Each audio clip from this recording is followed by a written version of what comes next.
La publicación de una nueva encíclica es una ocasión extraordinaria para recordar que los católicos poseemos una riqueza enorme que es conocida como el pensamiento social católico y que es la aplicación del Evangelio desde el comienzo mismo del principio de la comunidad cristiana. Nosotros vemos que las palabras de Jesús respecto de la necesidad de amar al otro como Dios nos ha amado, que es un estándar mucho más alto que simplemente amarlo como a nosotros mismos,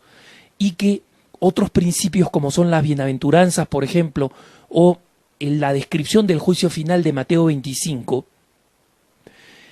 se aplicaron prácticamente inmediatamente con las primeras comunidades cristianas como nos la describen los Hechos de los Apóstoles. Y a lo largo de la historia los cristianos no hemos tenido el mismo éxito aplicando formas de convivencia social, pero nunca la Iglesia ha dejado de esforzarse por proclamar el hecho de que el Evangelio y sus principios se aplican en la vida común y en consecuencia tienen un impacto social, político y económico. La doctrina social de la Iglesia, sin embargo, propiamente, que es la parte magisterial del pensamiento social católico, comienza, como saben ustedes, con el Papa León XIII,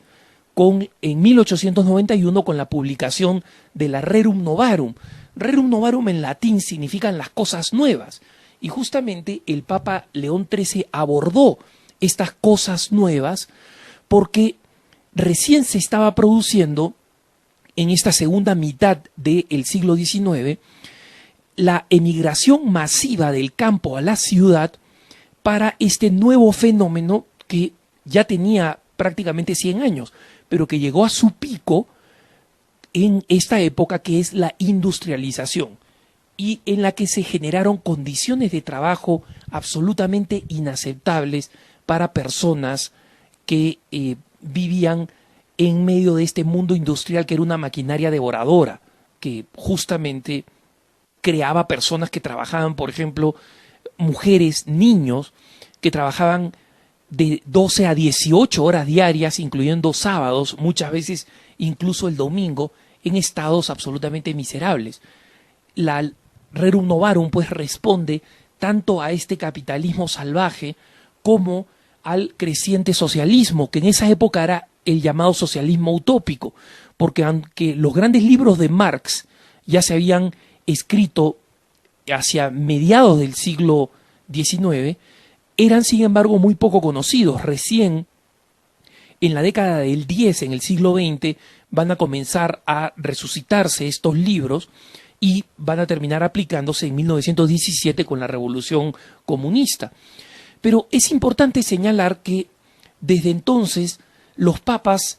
casi todos, con excepción de algunos debido a distintas circunstancias, como por ejemplo la Primera Guerra Mundial, que consumió la vida entera de este gran y poco recordado Papa Benedicto XV, en general han escrito encíclicas sociales. Y efectivamente a la Rerum Novarum de 1891 siguió la encíclica de Pío XI, la 40º Anno, celebrando precisamente los 40 años de esta primera encíclica social que marca un momento liminar, digamos así, en la doctrina de la Iglesia, en la doctrina pontificia. Los pontífices comienzan a escribir estos documentos de doctrina social. Es muy interesante saberlo, porque además la Rerum Novarum, aunque trata sobre cosas que hoy en día ya no son exactamente iguales, establece principios que los papas retoman, actualizan y amplían. Y por eso es que muchas encíclicas sociales llevan el aniversario de la Rerum Novarum. La 40º Anno, a los 40 años, de Pío XI, trata sobre la reconstrucción del orden social. Le sigue luego el radiomensaje de 1941 del Papa Pío XII celebrando los 50 años de la Rerum Novarum, que sin embargo, en medio de la Segunda Guerra Mundial, de alguna manera se pierde para el mundo, pero no para la historia, porque está allí, cualquiera puede encontrarlo en los documentos sociales de la Iglesia si accede a Internet. El 61, celebrando los 70 años de la encíclica Rerum Novarum, el Papa Juan XXIII publica la Mater Magistra, Madre y Maestra, donde habla, entre otros temas, de la carrera armamentista que se ha suscitado entre las grandes potencias y que afecta la estabilidad mundial.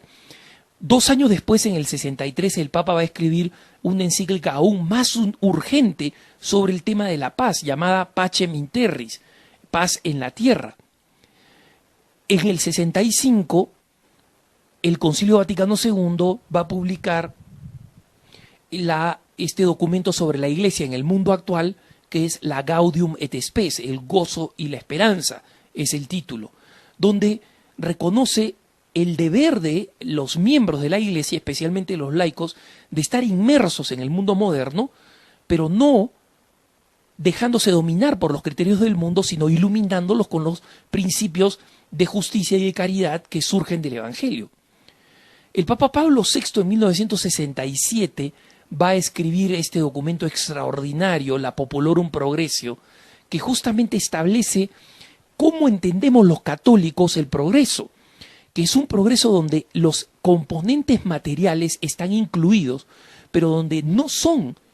aquellos que llevan al hombre a la cúspide de su humanidad y de su dignidad, sino que el máximo progreso, la máxima situación de justicia, es el hombre que, contando con lo que necesita para vivir y desplegarse materialmente, es sobre todo alguien que tiene garantizado por su entorno social la capacidad de poder dedicarse a ser hijo de Dios. El mismo Pablo VI en el 71 va a escribir la 80ª Adveniens, es decir, en el advenimiento del 80º aniversario de la Rerum Novarum, y que lleva como subtítulo un llamado a la acción, donde va a pedir que la acción política y económica se encamine a la justicia. El Papa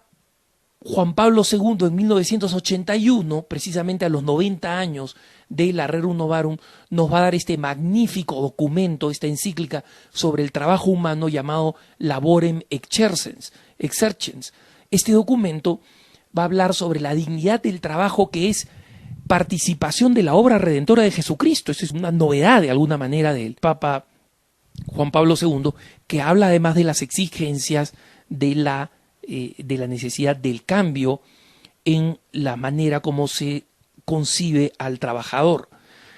En el 87, el Papa Juan Pablo II nos va a regalar una nueva encíclica social, que es la Sollicitudo Rei Socialis, donde va a hablar de la existencia permanente todavía de la pobreza y de cómo, además del tercer mundo cuyas situaciones no han sido resueltas, existe un cuarto mundo, que es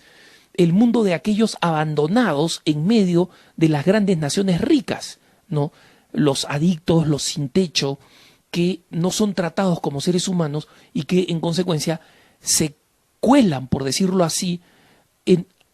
las redes sociales, a pesar de que las naciones tienen suficiente dinero, ¿no? Y cómo la verdadera justicia social no es una cuestión de estructuras, sino de opciones personales,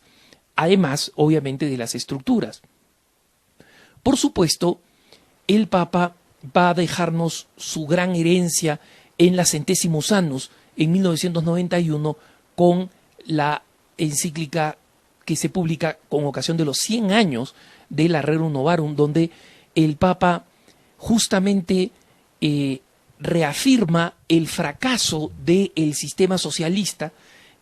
habla de